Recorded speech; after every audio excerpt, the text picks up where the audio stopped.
Let's take the air filter out of the bike and see if it needs replacing.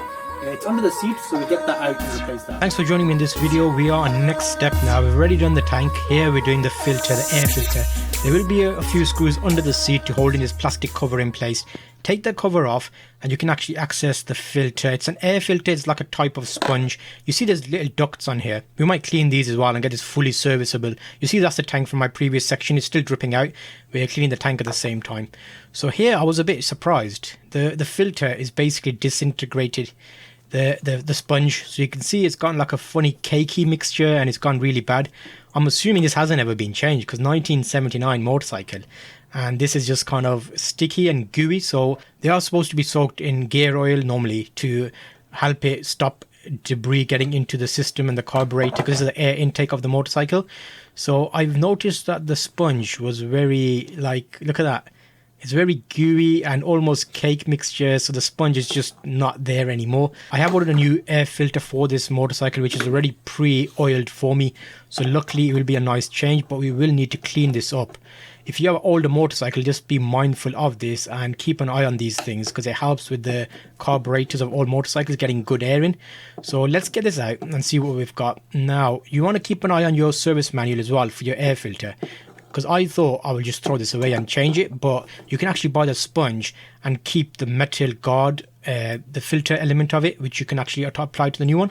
So let's get rid of this for now and we'll start looking at what we need to do. So the air intake is very important. It takes clean air from the environment, gets it into your motorcycle for the combustion to take place. So obviously you want it to be a good one. I was thinking about taking this off and putting cone filters on, you like the KN style ones.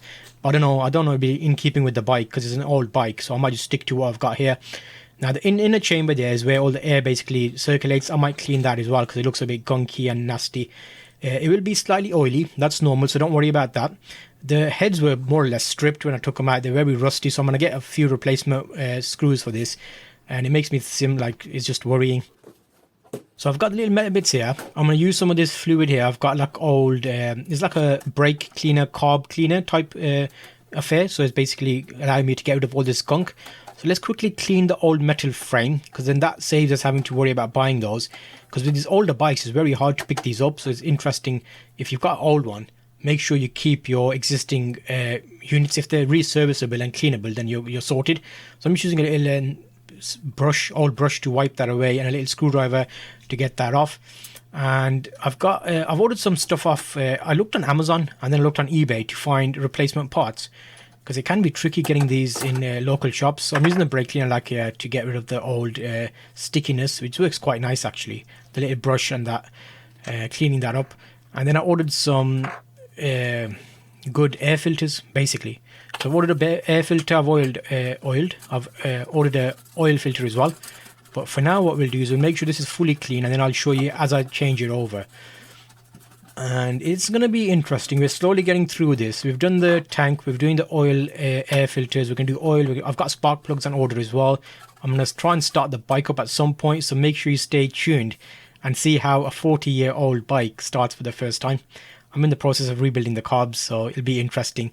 I've had a lot of help from Facebook. There's actually a group for Honda owners, so it's a big thank you to the Facebook guys helping out with these little questions I've had as we go through this. Because remember, this bike is 1979, a lot older than I am. So there will be people out there with more knowledge, and at any point, if you have got some information about this bike and you think it's helpful, let me know in the comments. It's always good to hear it, and that way we can make sure I'm on the right track. So here we'll be basically getting this as clean as possible. I've got all the little gooey bits off, so then we can add this to our new air filter. It will be good because I think this is like another way of basically saving the planet. We're not getting rid of everything and replacing it. We're just replacing what we need to and getting the new bits. In terms of budgeting, we've got some money aside for this anyway. So thank you to Trusted Creators for allowing me to make this video. And this is a segment allowed there. So here you can see we have got it all nice and clean. I did a little bit of a B-roll there to show you what they look like. But I think it's time we put the air filter back in. So this is the upper cover for the air filter as well. So there's actually two intake pipes, and they go in and then they go through the air filter, the sponge. So let's give this a good old clean. I'll use that carb cleaner and brake cleaner type thing as well. This is plastic, so be mindful that you don't discolor it. but it worked fine for me. I was just brushing out all the dirty bits, getting it kind of a decent condition, so at least we know the air going in is going to be clean. So again, just give it a bit of a brush and then wipe it off with the material, and we're going to be good and ready for the next step of fitting it back into the motorcycle. So once we've got the air filter in, I'll have to make a temporary auxiliary fuel tank so I can test my carbs and do a couple of startups. So maybe the next video you will see on this series will be my auxiliary fuel tank that I'm going to make for the motorcycle and how to do that. Ooh, look at that. That looks nice and shiny now.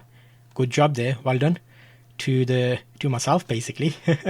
So yeah, we're going to work through this slowly and see how this comes together. So the fuel filter is another thing we need to think about, an oil filter, but for now the air filter at least we can tick off and we're happy with that.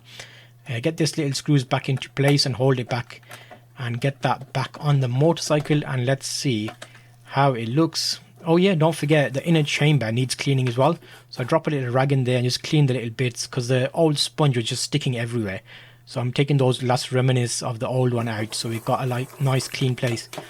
What you will notice is the new sponge of the air filter will be slightly tighter fit. Ideally, you want a tight fit because then the air is forced to go through the sponge. If there's a gap, it'll tend to take the easiest route, which then means it's not being filtered. So I'm just using that carb cleaner again and getting that plastic cleaned up. And we should be good now, I think, to get that back in. So here's a new filter. You'll see it's like a nice little option. It's got pre-oiled and it comes in a plastic casing. I think the one time you want plastic casing is when it's oil involved. So it's a nice sponge and it fits a lot with the old metal grates. I don't know what you call these things, but it's like an extra filter, which is a metal filter to stop big bits. So let's just recap and see where we are. Get a cup of tea and have a look at the bike like you would do. Old bikes are there to be looked at. Again, this is a very old bike. It looks amazing. And yeah, I think that's a nice little break there. Let's get back to work, shall we? Come on, boys. What are you doing? Okay, so we've got the little elements in. We put the metal crate in first below, and then we'll put the sponge in, which should be a nice tight fit. Beautiful. And then we're going to hold it all in place with the upper little, I'll call that the frame section. So it feels nice and spongy now, not like the old cake batter mixture that we had in there. Get this on there, put a few screws in there, and then at least we know that's one job we've got ticked off. So we've looked at the tank, the fuel tank, we've done the air filter. Now, next episode, make sure you stay tuned because I make an auxiliary fuel tank to allow me to basically start the bike up and rebuild the carbs. So that was that section. Hopefully you found that useful. I'll see you on the next video here, which will actually take you on the next section of this project.